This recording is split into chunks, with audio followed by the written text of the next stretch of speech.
Idris bin Ramli, Pengarah Jabatan Hikmat Pengurusan Majlis Islam Negeri Sembilan, Yang Berusaha Encik Zul Adli bin Khalid, Pengarah Urusan Diaspora Sdn Bhd, Ketua-Ketua Penolong Pengarah Bahagian Majlis Islam Negeri Sembilan, seterusnya seluruh kaki tangan Majlis Islam Negeri Sembilan dan hadirin yang dihormati sekalian.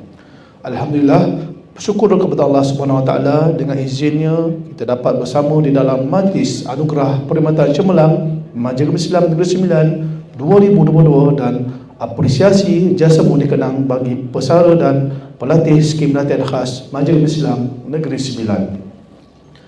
Pada pagi ini insya-Allah ada sedikit taliman yang akan disampaikan oleh pihak perunding Sistem Pengurusan Keselamatan Maklumat ISMS. Sesi taliman ini juga boleh ditonton oleh semua kaki tangan Majlis Islam Negeri Sembilan melalui link YouTube yang telah disediakan oleh bahagian teknologi maklumat. Dengan itu, majlis mempersilakan Yang Berusaha Encik Zul Azli bin Khalid untuk menyampaikan talimat beliau. Dengan seruannya dipersilakan.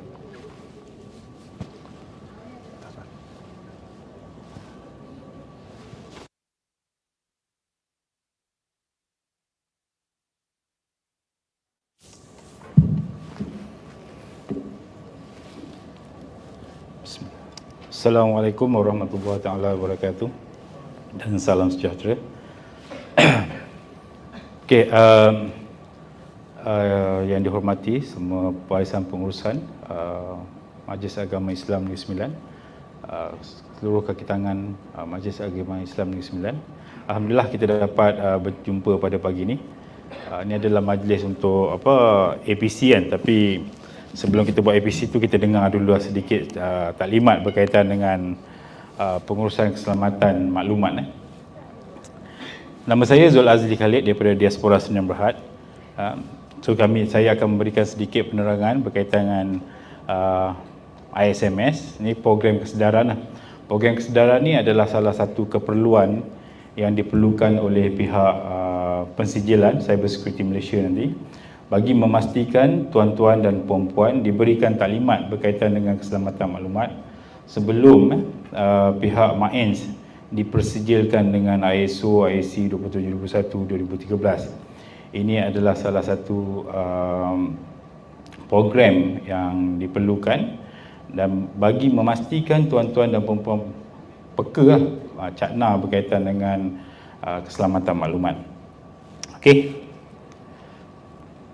Ini adalah sedikit penerangan berkaitan dengan agenda pada pagi ini. Saya akan memberikan perkenalan. Lepas tu landscape keselamatan ancaman cyber, lepas tu keselamatan maklumat peribadi, keselamatan media sosial dan juga kesimpulan. Okey, apa yang dikatakan dengan keselamatan maklumat tadi? Iaitu maklumat adalah data-data yang telah diolah ke dalam format yang tersusun dan boleh difahami dengan lebih berkesan. Ianya adalah kumpulan data yang telah diolah untuk kegunaan pengguna bagi membantu pengguna dalam proses membuat keputusan berdasarkan maklumat yang ada. So di MAINS ni tuan-tuan dan puan-puan banyak mengumpul maklumat banyak maklumat yang dikumpul, especially daripada dalam proses kutipan, proses agihan.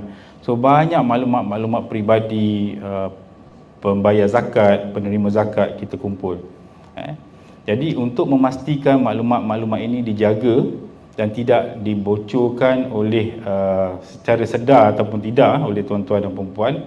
So ada satu standard yang telah diarahkan oleh Kerajaan Malaysia yang dipanggil ISO 27001-2013. Sekarang dah berubah 27001-2022. So standard ni adalah satu kerangka di mana dia akan memastikan kita menjaga maklumat-maklumat ni supaya ianya tidak terbocor kepada pihak yang tidak sepatutnya lah. Penting untuk menjaga maklumat-maklumat pembayar zakat dan juga penerima zakat ni. Okay. So daripada data tu nanti, so selalunya yang kita dapat ni adalah data-data yang raw dan kita rasa macam apa dia? Dia pun? Tak ada apa? Okey, selalunya kita dapat maklumat raw data tu, so dia akan diproses, diolah dan akan menjadi satu maklumat. Kadang-kadang kita rasa maklumat yang ada pada kita tu macam tak berharga. Tapi bagi third party, maklumat tu boleh digunakan untuk pelbagai tujuan kan. So kita kena pastikan maklumat-maklumat yang kita dapat tu kita jagalah. Selalunya contoh maklumat yang selalu kita dapat bagi pembayar zakat, yang paling penting nama dia, kali dia punya potongan tu lah, jumlah potongan lah. Daripada IC jumlah potongan tu kita boleh gauge dia punya pendapatan bulanan dan juga tahunan tadi. Okey, kemudian kita ada jenis-jenis maklumat kan. Apa yang dimasukkan dengan maklumat? Maklumat ni akan disimpan dalam komputer, dalam smartphone, maklumat yang dihantar melalui rangkaian, maklumat yang ditulis di atas kertas, yang diucapkan masa perbualan dalam presentation kita, dalam telefon conversation. Ini adalah jenis-jenis maklumat, bukan maklumat yang ada dalam record file tu je. Kadang-kadang kita tulis maklumat-maklumat tu dalam Excel, tu akan menjadi satu maklumat yang kita simpan dalam hard disk, kita simpan dalam kita punya thumb drive kan, yang kita cetak di atas kertas. Itu semua adalah maklumat-maklumat yang perlu kita simpan. So kalau dalam proses audit tu nanti, kalau kita ambil ni, dia akan semaklah semua dokumen-dokumen, semua maklumat-maklumat yang ada dalam ni, yang kita ada, supaya ianya dijaga. Kita perlu jaga maklumat-maklumat tersebut. Okey, so apakah keselamatan maklumat? Keselamatan maklumat merujuk kepada satu pendekatan strategi untuk menguruskan proses, teknologi dan dasar yang diperlukan untuk mencegah, mengesan, mengenal pasti dan menghalang ancaman terhadap maklumat digital ataupun bukan digital. Ini adalah keselamatan maklumat. Dia adalah satu strategi lah.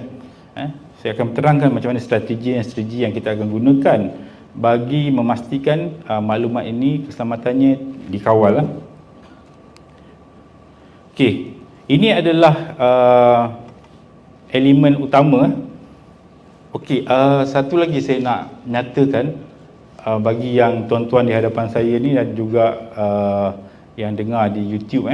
Nanti di end of the session saya akan bagi satu link, satu link mana-mana tuan-tuan perlu menjawab soalan. Perlu jawab soalan. Nanti dalam proses audit nanti dia tengok bahawa tuan-tuan faham ataupun tidak berkaitan dengan keselamatan maklumat. So mana-mana nanti kita akan bagi open session lah, tak kisah nak buka buku ke, nak tengok slide saya ni ke. So kebanyakan soalan tu dia akan menggunakan slide ni. Jawablah soalan tu nanti, supaya bila proses audit, maknanya salah satu bukti pelaksanaan saya dapat menyampaikan taklimat, dan tuan-tuan juga perlu fahamlah apa yang saya sampaikan ni, especially yang peringkat-peringkat operasi tadilah. Sebab dalam peringkat operasi ni dia banyak menyimpan maklumat-maklumat pembayar dan juga penerima zakat tadi. Okey, ini adalah 3 elemen utama perlu kita pastikan kita jaga berkaitan dengan maklumat tadi. Satu adalah dia punya kerahsiaan. So kerahsiaan maklumat, of course lah kita tak boleh nak berkongsi maklumat ni dengan sesiapa orang yang tidak sepatutnya. Sekiranya ada orang minta maklumat-maklumat penerima zakat, so kita tak boleh simply bagi kepada orang yang minta tadi. Dia ada proses kerja dia, kena isi borang, kita kena dapatkan kelulusan daripada pengurusan. Tak bolehlah disebabkan kita kenal individu tersebut ataupun entiti tersebut, kita boleh simply bagi maklumat berkaitan dengan penerima zakat contoh dia kan. So kita perlu ada proses kerja dia. Lepas tu dia punya integriti. Integriti ni pastikan maklumat itu adalah maklumat yang berintegriti, bukan maklumat yang telah dimanipulasi. Maklumat yang kita simpan tu maklumat yang tepat lah.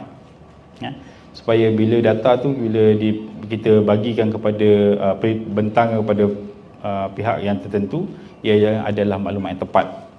Dan yang ketiga, availability, ketersediaan. So maklumat ni perlu tersedia, sentiasa tersedia. Apabila diminta, ianya boleh diperolehi sama ada secara capaian secara online ataupun capaian secara fizikal lah. Perlu tersedia selalu. Okey. Ini adalah jenis-jenis ancaman keselamatan maklumat. So kadang-kadang kita sebagai manusia, kadang-kadang kita tak sedar macam mana, apakah itu ancaman-ancaman berkaitan dengan keselamatan maklumat. So kita ada kaedah dia, satu dengan disebabkan oleh alam semula jadi seperti banjir, gempa bumi, ribut, taufan, tanah runtuh, gempa salji, ribut elektrik dan lain-lain. Ini adalah jenis-jenis semula jadi, natural causes lah, natural cause yang menyebabkan ancaman kepada keselamatan maklumat. Kerana disebabkan oleh gempa bumi, kita punya maklumat tu hilang. Contoh-contohlah gempa bumi ataupun kebakaran, gempa bumi berlaku di Maens, jadi maklumat tu mungkin akan hilang lah, jadi dah tak ada, dah melanggar elemen utama tadi yang dipanggil CIA ni. CIA ni confidentiality, integrity dan juga availability, jadi dah tak available lah maklumat tersebut kan. Lagi satu disebabkan oleh manusia, disebabkan kita sendirilah. Ini yang selalu berlaku lah. Manusia ni adalah dia punya ancaman utama dalam rangkaian keselamatan maklumat. Diri kita sendirilah. Satu disebabkan tanpa niat. Selalunya kadang-kadang tanpa niat. Tak sengaja kita post dekat media sosial maklumat-maklumat ni. Kita berkongsi dengan rakan-rakan tanpa kita sedar apa yang kita kongsi tu sebenarnya adalah maklumat terperingkat. Maklumat terperingkat. So maklumat terperingkat ni, kita tahu kan maklumat terperingkat sebagai sebahagian daripada anggota kerajaan juga ataupun berkaitan dengan kerajaan. Kita ada maklumat terperingkat, yang mana maklumat terhad, maklumat sulit, rahsia dan juga rahsia besar kan. Ini adalah semua maklumat terperingkat.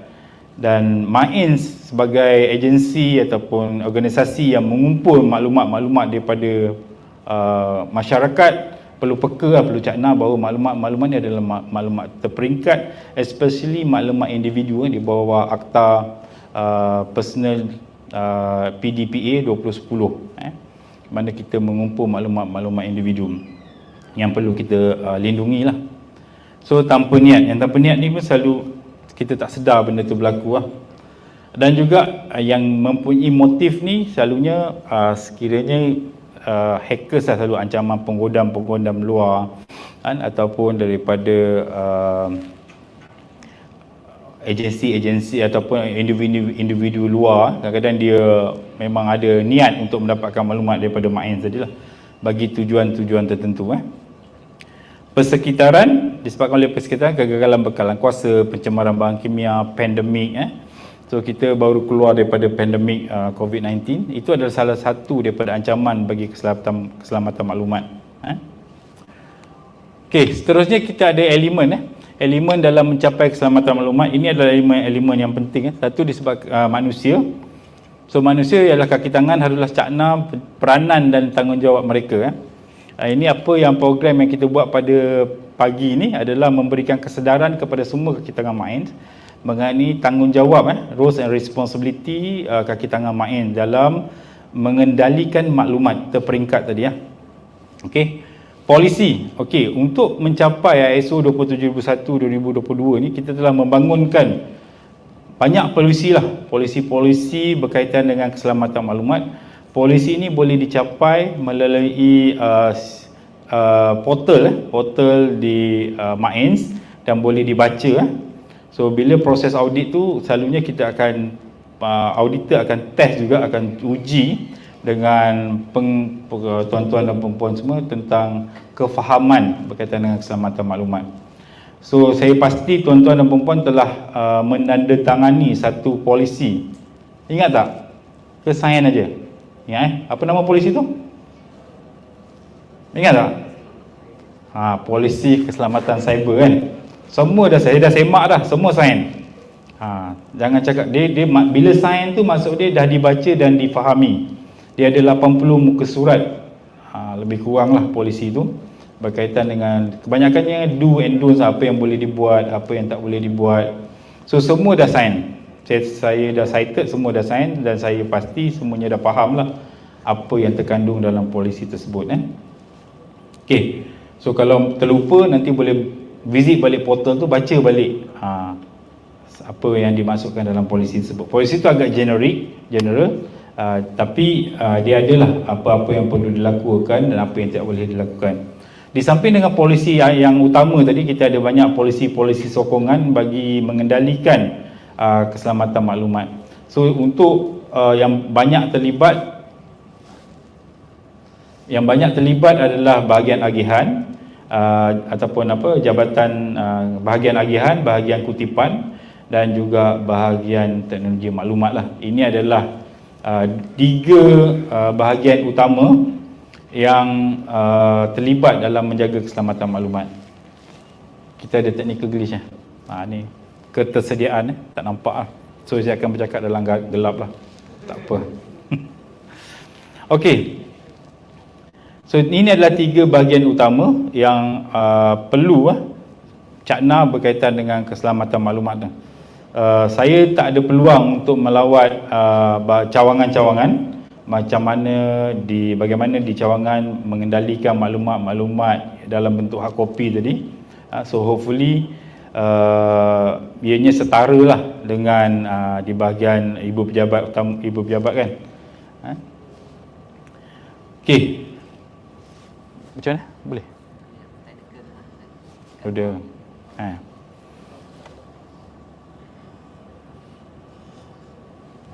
Sekejap, saya pun tak ada slide saya nak refer.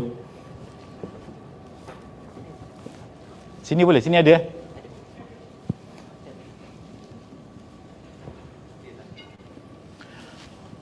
Okey, tak apa. Walaupun tak ada slide ni, saya akan bagi penerangan jugalah. Kemudian kita ada berkaitan dengan proses. Proses ni mudah. Proses ni macam nak masuk, kita ada access card, nak masuk ke dalam sistem kita pada user ID dan password. Ini adalah proses. Proses ni adalah teknologi yang mana kita boleh beli proses ni kan. Kita beli acquire kan. CCTV, ini adalah proses bagi memastikan keselamatan maklumat ini terjamin. Dan yang terakhir sekali adalah proses dan juga teknologi lah. Teknologi tadi yang boleh kita acquire. Okey. So ini adalah 4 elemen utama tadi. Bermula dengan manusia, kemudian kita ada polisi, kemudian kita ada proses dan juga teknologi kan. Okey, seterusnya kita ada kepentingan kesedaran. Objektif utama untuk kepentingan program kesedaran ni, macam saya nyatakan di peringkat awal tadi, untuk memastikan tuan-tuan dan puan-puan semua cakna lah berkaitan dengan kepentingan bagi menjaga keselamatan maklumat kan. Keselamatan maklumat ni bukan saja keselamatan maklumat penerima dan juga pembayar zakat, tapi keselamatan maklumat tuan-tuan dan puan-puan sendiri sebagai anggota MAENS kan. Nama, IC, gaji, ini adalah semua keselamatan maklumat, tak boleh kita dedahkan kepada orang-orang luar. Ini adalah, kalau kita mendedahkan maklumat ni kepada orang luar, ianya adalah satu kesalahan lah, mana kita breach kan keselamatan maklumat tadilah kepada third party. Oh boleh ni. Okey. So terpaksa juga teruskan. Hopefully dia boleh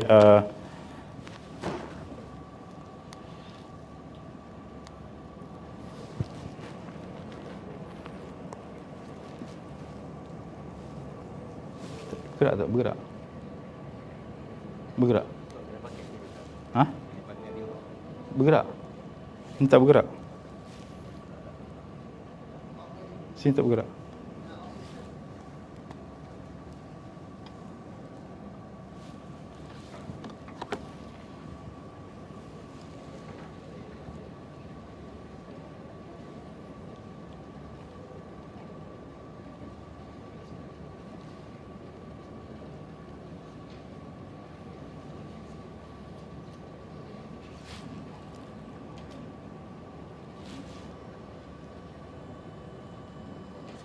Tak boleh?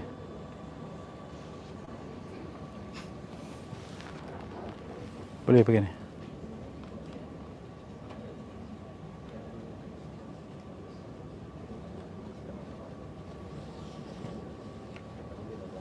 Atas itu boleh?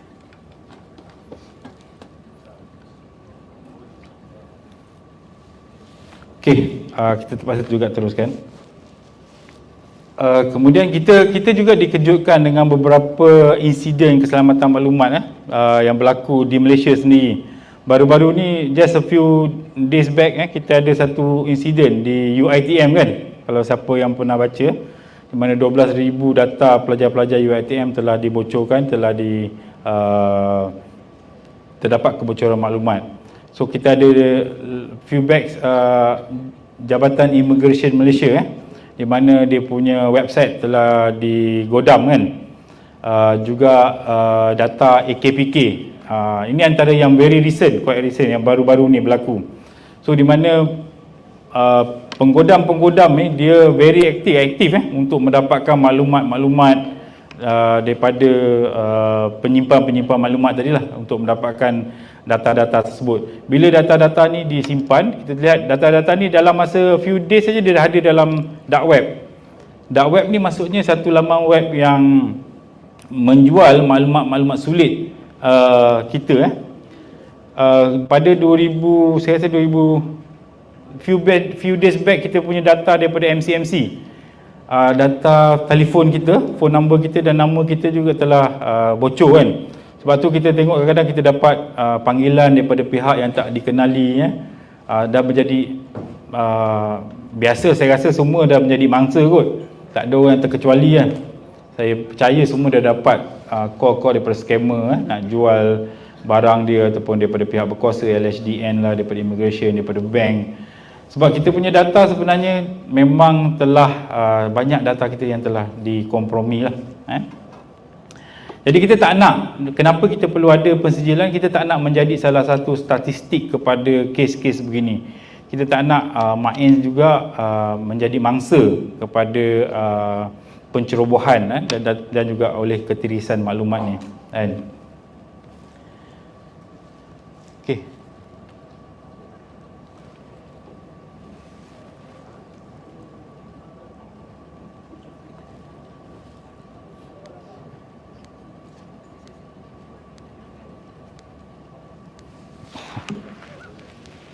Saya pakai saya punya dulu lah.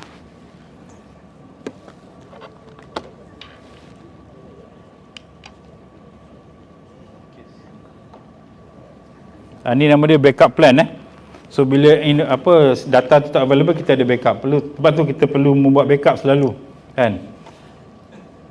Okey, ancaman keselamatan cyber ancaman keselamatan cyber sekarang teknologi telah berkembang So ancaman keselamatan cyber pun menjadi makin canggih kan. So antara ancaman keselamatan cyber yang terkini, saya rasa tuan-tuan pun telah pernah dengar perkataan artificial intelligence. Pernah dengar artificial intelligence ni? So sekarang hackers telah banyak menggunakan teknologi artificial intelligence untuk membuat penyamaran, penggodaman dia menggunakan artificial intelligence. Lagi satu, perkhidmatan cloud services. Even sekarang Main pun dah pergi ke awan kan. Dia punya server sekarang dah pergi ke awan. Data-data kita pun banyak dekat awan sekarang. Yang mana menggunakan Android, iPhone dah pergi ke semua dah pergi ke cloud. Semua dah simpan ke awan. So bila simpan ke awan ni, maknanya data kita dah pergi ke third party lah. Kalau nak selamat, pastikan data-data yang kita simpan di cloud tu kita encrypt dulu sebelum kita simpan. So saya akan go through lebih detail lah.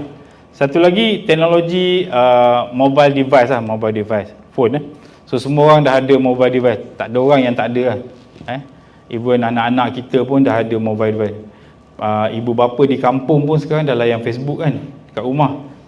Dah layan YouTube. So ini adalah, dia dah menjadi salah satu trend mobile device ni. Dan dia juga digunakan oleh penggodam-penggodam sebagai medium untuk dia membuat cerobohan.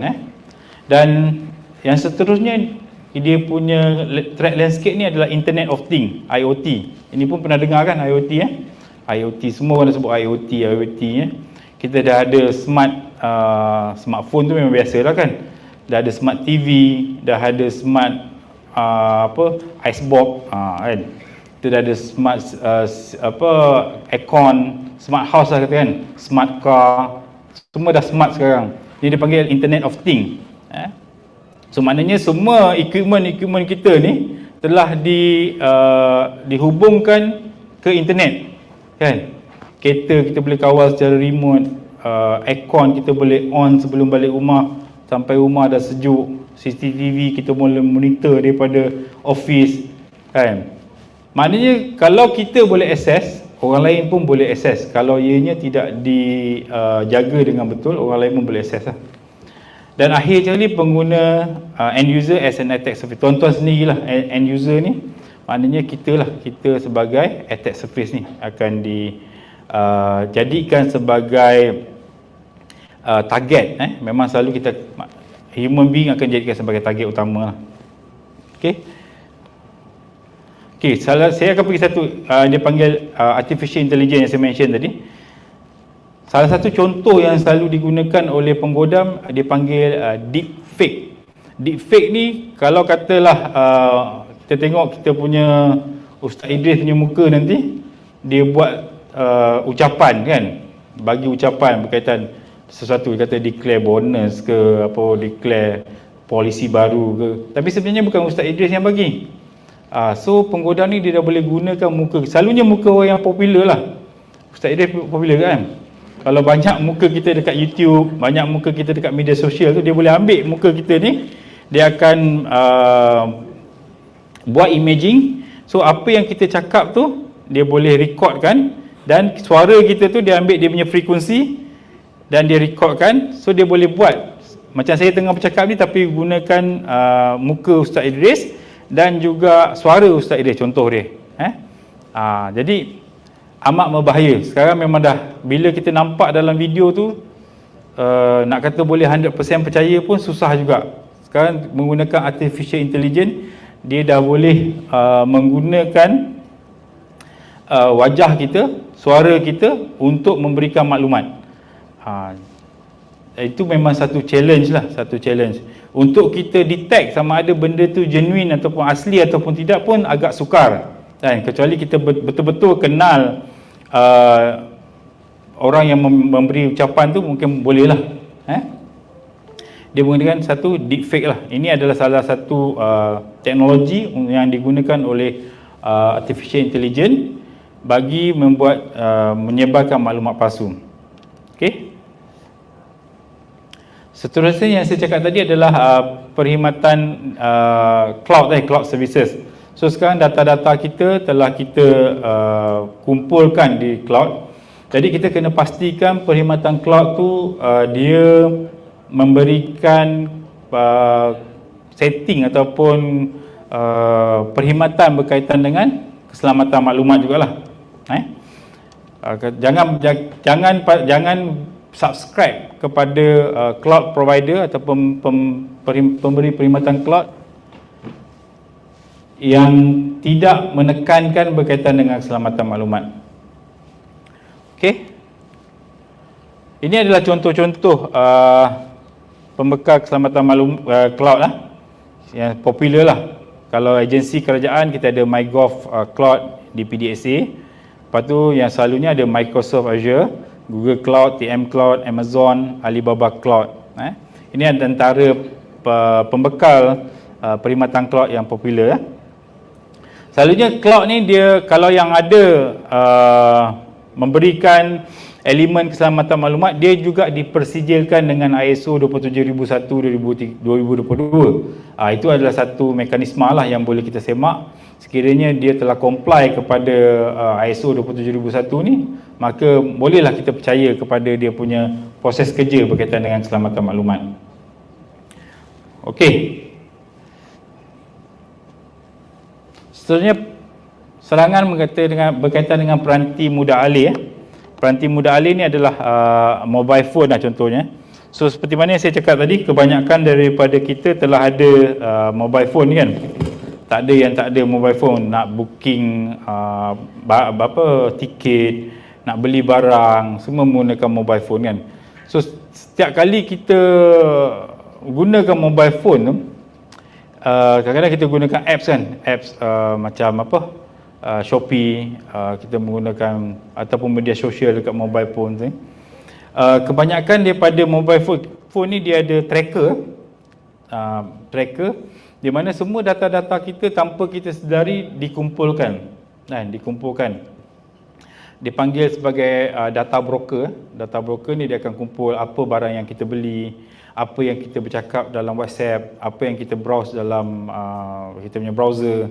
So sebab tu kadang-kadang bila kita tengah browse, kita cari satu benda, katalah kita ni ada penyakit diabetes contoh dia kan, kita pun carilah dekat maklumat dalam internet tu berkaitan dengan penyakit diabetes. Lepas tu bila kita browse kita punya internet ataupun kita punya FB, lepas tu tiba-tiba akan keluarlah iklan-iklan berkaitan dengan ubat diabetes.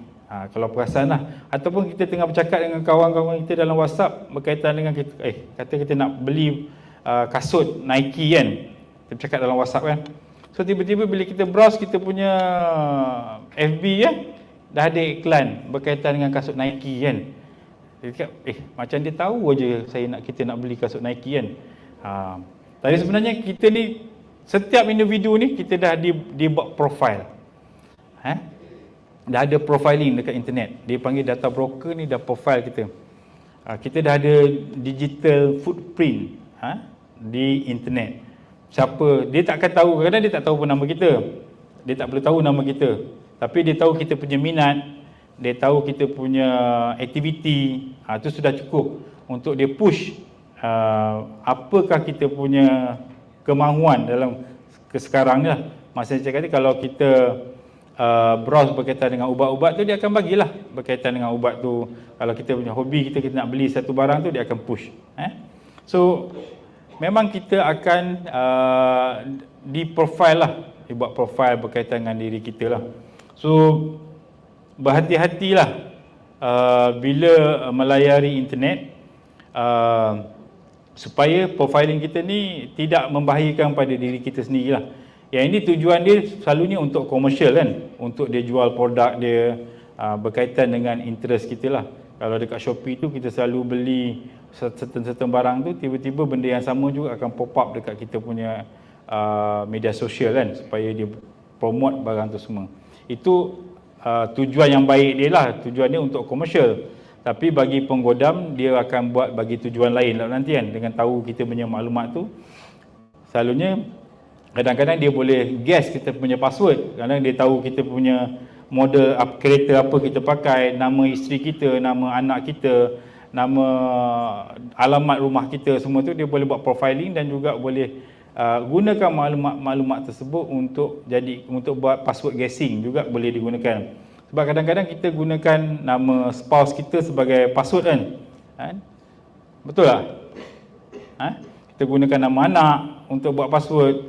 Kita gunakan nama kucing kan. Itu memang very common lah.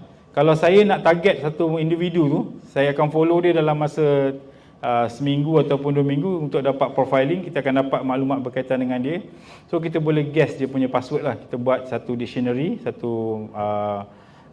dictionary untuk dapatkan, kita buat word list dan kita boleh buat guessing password dia. Okey. Ini berkaitan dengan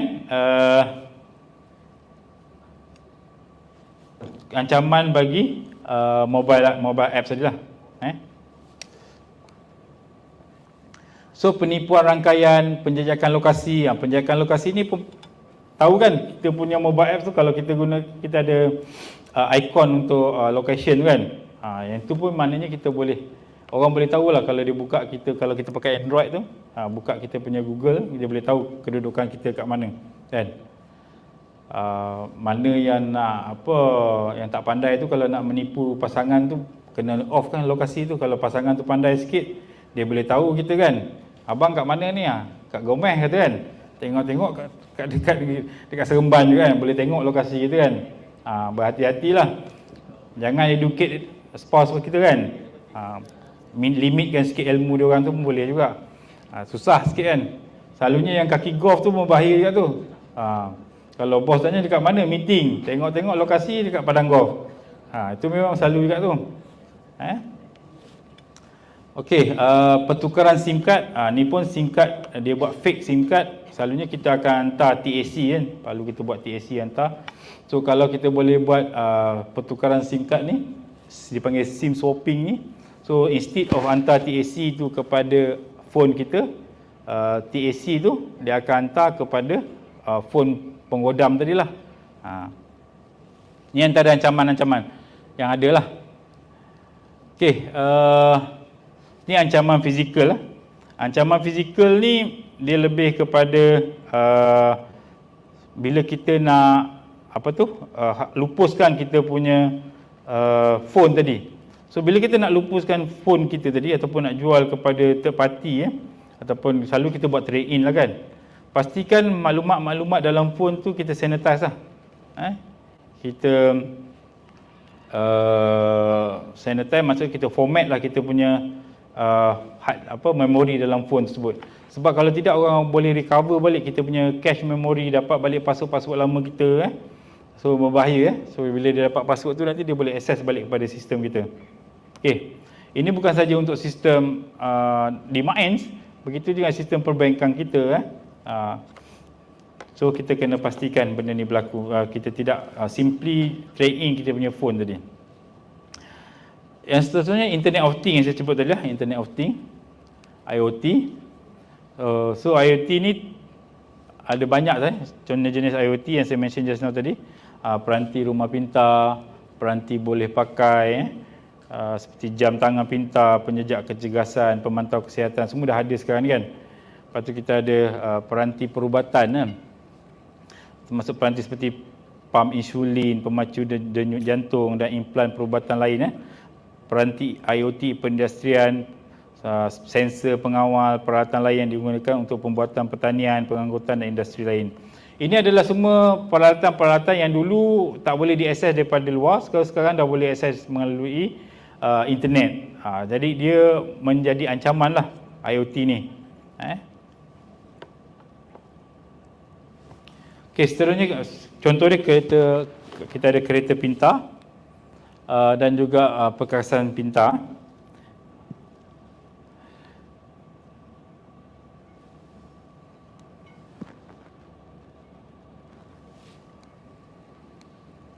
Ini adalah jenis-jenis ancaman bagi IoT tadi. Okey, seterusnya kita ada ancaman berkaitan dengan pengguna sebagai ancaman serangan. Ini saya nak tekankan lah. Kita sebagai pengguna sebagai ancaman serangan tadi lah. Yang selalu digunakan oleh pengguna sebagai ancaman serangan ni, dia menggunakan dia panggil social engineering teknik lah. So dia social engineering ni dia macam contohnya macam spamming, dia akan menggunakan social engineering. So dia akan manipulate kita punya trust untuk mendapatkan maklumat-maklumat tersebut. Selalunya contoh dia macam kita akan dapat call daripada, dia kata dia claim daripada bank So dia ada sense of urgency jugalah. Dia kata kita perlu bertindak cepat supaya kita tidak disaman ataupun diambil tindakan undang-undang. So kita kena berkongsi maklumat berkaitan dengan perbankan. So ini adalah jenis-jenis social engineering. Okey, seterusnya keselamatan, saya nak berikan tumpuan kepada keselamatan peribadi keselamatan maklumat peribadi. Apa yang dimasukkan dengan data peribadi iaitu satu maklumat yang boleh digunakan untuk membezakan atau mengesan identiti seorang individu, sama ada secara bersendirian atau apabila digabungkan dengan maklumat peribadi atau pengenalan lain yang dikaitkan, boleh dikaitkan dengan individu tersebut. So kalau maklumat berkaitan dengan nombor kad pengenalan ni, kita tak perlu combine dengan yang lain pun, kita dah tahu itu adalah belong kepada satu individu lah. Sebab tu untuk maklumat kad pengenalan ni agak sensitif, dianya perlu dilindungi lah. So bila kita buat kutipan, selalunya agihan lah, agihan memang maklumat-maklumat macam ni kita banyak kumpul kan. Kadang-kadang banyak maklumat kutipan tu kurang sikit lah. Kutipan tu kadang-kadang dipakai hamba Allah aja pun kan, dia dah boleh bayar zakat. Ada tu dia bagi maklumat penuh kan. Betul sama dia? Okey, tu maknanya kalau alamat, ini antara jenis-jenis maklumat yang perlu kita lindungi alamat pembayar zakat ataupun penerima zakat. Lepas tu dia punya dia punya umur, dia punya alamat, umur, education background. Ini semua yang perlu kita protect lah. Okey. Apa yang jenis-jenis ancaman manipulasi data peribadi yang boleh dibuat So dia kalau dapat maklumat tu kadang-kadang dia boleh buat charge dekat palsu, salah guna akaun bank, akaun email yang digodam, pengambilan akaun media sosial. Yang paling baik sekali permohonan tanpa kebenaran untuk pinjaman atau talian kredit lah. Dia gunakan ID kita, identiti kita untuk buat loan di bank kan. Dia kalau loan yang rendah-rendah tu kadang-kadang dia tak perlu, dia dalam online pun dah boleh dah. So itu bahaya sebab kita dah ada maklumat dia kan. Dia maklumat kopi fotokopi untuk IC dah ada kan. Maklumat address dah ada. So dia boleh menyamar jadi orang tu dan apply untuk credit card for example Okay. So apa yang kita perlukan adalah melindungi diri daripada kecurian identiti So kita mencegah kecurian identiti, lindungi maklumat perbankan kita, elakkan daripada menjadi mangsa kecurian, lindungi kebolehpasaran diri dan juga mengekalkan reputasi perkhidmatan. So lindungi kebolehpasaran diri ni kadang kalau orang dah menyamar jadi diri kita, so kita punya identiti tu telah tercemar lah. Kadang-kadang kalau dia dah godam kita punya media sosial, dia buat benda yang tak senonoh, jadi benda tu akan menyebabkan reputasi diri kita juga akan tercemar. Okey. Melupuskan maklumat daripada data broker.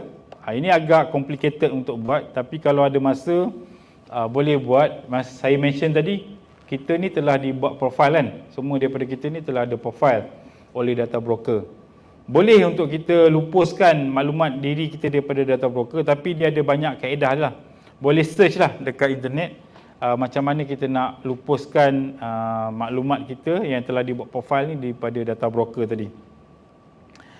Dan salah satunya kita boleh buat sanitasi peranti lama sebelum dilupuskan, macam saya mention tadi. Pastikan kita lupuskan maklumat-maklumat dalam mobile phone kita sebelum kita trade in phone kita. Okey. Sebenarnya untuk ancaman kepada individu, kita ada keselamatan media sosial lah. So media sosial ni dah jadi begitu trend sekarang. Siapa tak ada akaun Twitter, tak ada Facebook, tak ada LinkedIn, tak ada Insta, tak ada YouTube account kan, semua dah ada kan. Paling tidak pun menjadi pengguna lah. Adakah YouTuber dekat MyIns ni? Tak ada. Insta famous ada? Ada banyak, ada dalam 1 juta follower. Ada Ustaz Madi ada 1 juta follower? Tak sampai lagi? Sikit lagi Ustaz Zamri, saya suruh campur dengan Ustaz Zamri punya ni nantilah, follower combine. Okey. So penggodam telah beralih kepada media sosial ni sebab dia tahu banyak maklumat dalam media sosial ni. Bukan saja maklumat yang tidak betul, maklumat betul. Kadang kita ni suka post berkaitan dengan diri kita dalam media sosial. Memang rajin lah.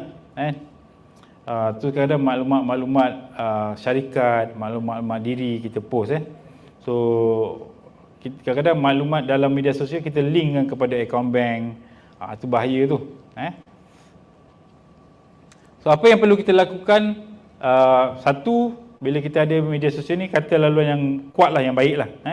Pastikan menggunakan kata laluan yang kukuh. Pastikan kata laluan anda sulit. Tak boleh dia yang guessable lah. Kalau nama pasangan kita Ismail, so kita letak Ismail 2022. Nama anak kita Ihsan, kita letak Ihsan 02. Itu yang simple-simple.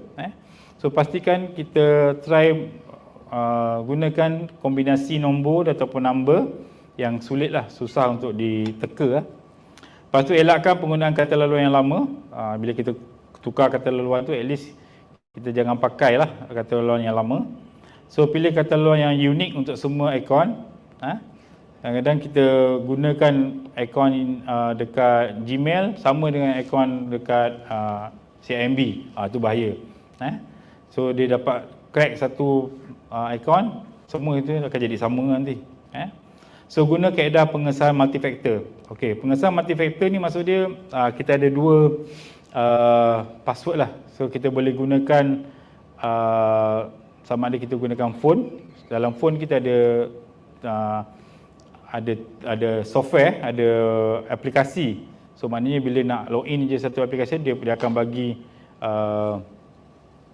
minta pengesahan di phone.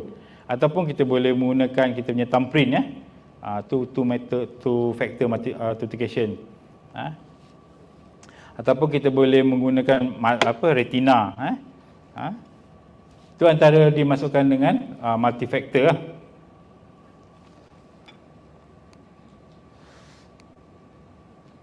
Okey. So jenis-jenis tadi pengesahan menggunakan aplikasi seperti Google Authenticator. Soalan keselamatan, kita boleh challenge soalan keselamatan, dan juga TAC yang dihantar kepada phone kita. Biometrik gunakan fingerprint tadi lah. Ataupun token fizikal yang dilampirkan kepada peranti. Ni kalau sekiranya ada token fizikal lah. Selalunya kita pakai dongle kan, kita boleh masukkan kepada USB tadi. Okey, antara apa yang kita boleh buat satu lagi, semak tetapan privasi semasa di media sosial kita. Kalau boleh, kalau kita ni bukan YouTuber, bukan Insta famous, rakyat marhain yang biasa, pastikan kita punya setting dekat Facebook, dekat Insta, private lah. Tak perlulah orang lain boleh baca kita punya post tu kan. Ataupun kita bagi kepada contact only kan. Kita boleh set kat situ. Lepas tu semak siapa yang boleh melihat post kita, kita tengok siapa friends list kita. So kalau orang yang tak dikenali ada dalam friend list kita, kita boleh remove dia lah.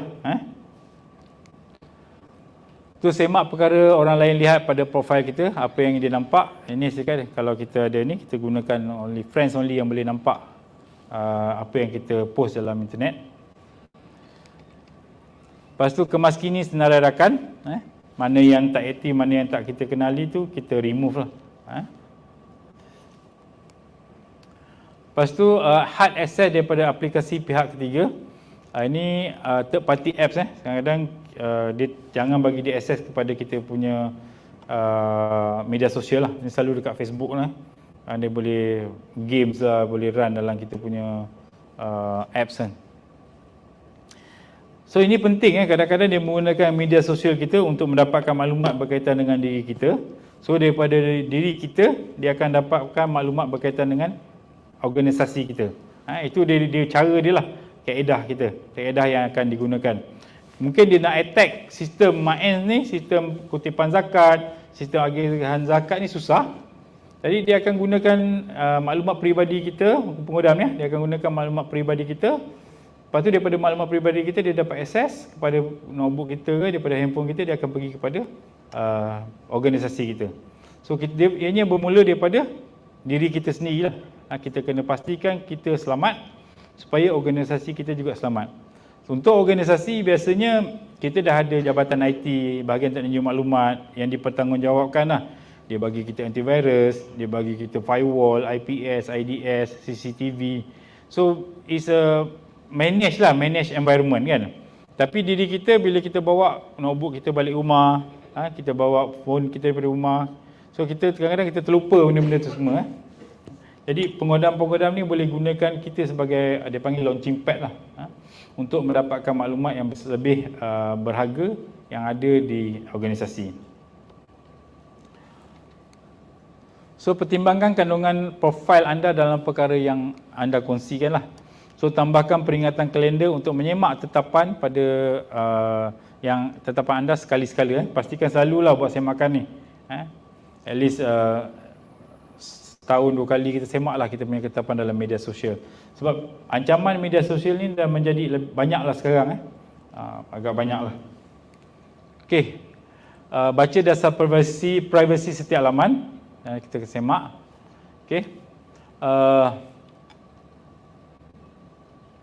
Seterusnya menuntut tindakan dengan segera. Sekiranya kita kena pasti dan mengelakkan email. Selalu email phishing ni kita tengok. Kadang-kadang dia bila kita dapat email daripada yang orang yang tak kita kenali, dia suruh buat tindakan dengan segera. Suatu penggunaan tata bahasa yang kurang baik dan banyak kesilapan ejaan. Ini kita nak mengenal pasti email spam ni lah. Spam email. Itu email dengan ucapan ataupun gaya penyampaian yang agak meragukan lah. So alamat email, pautan dan nama domain yang tidak konsisten dan memberikan tawaran yang terlalu bagus untuk ditolak kan. Kadang-kadang dia dalam tu dia kata dia bagi link untuk Shopee diskaun RM60. Kita pun mesti nak klik juga kan. Kalau kita dapat email-email macam tu. So kalau email yang tak kita kenali, tak payah layan lah selalunya. Okey. Seterusnya kita ada mempunyai lampiran yang meragukan. Dia ada attachment lah, selalunya dia buat attachment yang agak meragukan. Ada pautan laman web yang tidak diketahui kesahihannya. So jangan klik Kalau dia kata dia klik sini untuk menukar password, klik sini untuk mendapatkan tawaran, tak perlulah. Selalunya dia akan pergi kepada laman-laman web yang tidak yang mengandungi spamware ataupun ransomware. So dia meminta maklumat pembayaran atau maklumat sensitif, menerima email daripada orang yang tidak dikenali. Okey. So apa yang perlu kita buat? Pastikan kita buat tetapan tapisan spam kepada level yang tertinggi. So elakkan penggunaan kata laluan yang sama untuk akaun yang berbeza. Macam saya mention tadi lah. Lepas tu sekiranya ada keraguan, tukar kata laluan dengan segera. Kalau kita rasa diri kita ni macam terdedah kepada hackers tadi, kita perlu pastikan kita tukar kata laluan kita dengan segera.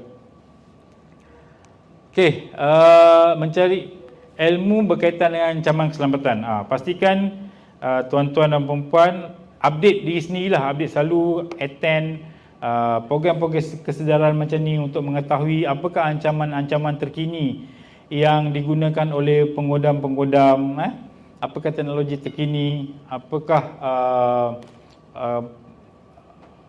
trend yang ada sekarang ni lah. So kita keep on update diri kita sendiri. Okey, kesimpulannya, setiap orang adalah bertanggungjawab untuk terhadap keselamatan maklumat. Setiap daripada tuan-tuan dan puan-puan adalah bertanggungjawab untuk memastikan keselamatan maklumat berkaitan dengan diri sendiri dan juga berkaitan dengan MAINS. Semua orang adalah sasaran yang berpotensi. Jangan pernah menganggap anda tiada dalam radar penggodam. Kadang-kadang kita rasa kita ni tak penting dalam organisasi. So takkan ada siapa yang berminat untuk menggodam kita punya PC, kita punya notebook ataupun kita punya phone. Macam saya cakap tadi, kadang-kadang untuk dapat maklumat daripada bosses, kita perlu start daripada PA dia kadang-kadang kan. So kadang-kadang kita compromise dia PA punya sistem ataupun maklumat PA. So kita boleh dapat maklumat bos. Kadang-kadang dia berkongsi juga maklumat tu kan. So semua orang ada bertanggungjawab. Tak kira apa pun level kita, kita adalah bertanggungjawab untuk memastikan keselamatan maklumat di MAINS adalah terjaga. So jadi individu yang sentiasa cakna dan peka terhadap tipu muslihat penggodam. So diorang ni pun keep on updated. Macam hari ni saya cakap trend-trend terkini ni berkaitan dengan keselamatan maklumat. Mungkin esok dia dah berubah. Sebab teknologi kita berubah ataupun berkembang dengan cepat. Teknologi IT ni berkembang dengan cepat. Ada je kaedah dan cara yang digunakan untuk memanipulasi pengguna-pengguna untuk mendapatkan maklumat-maklumat.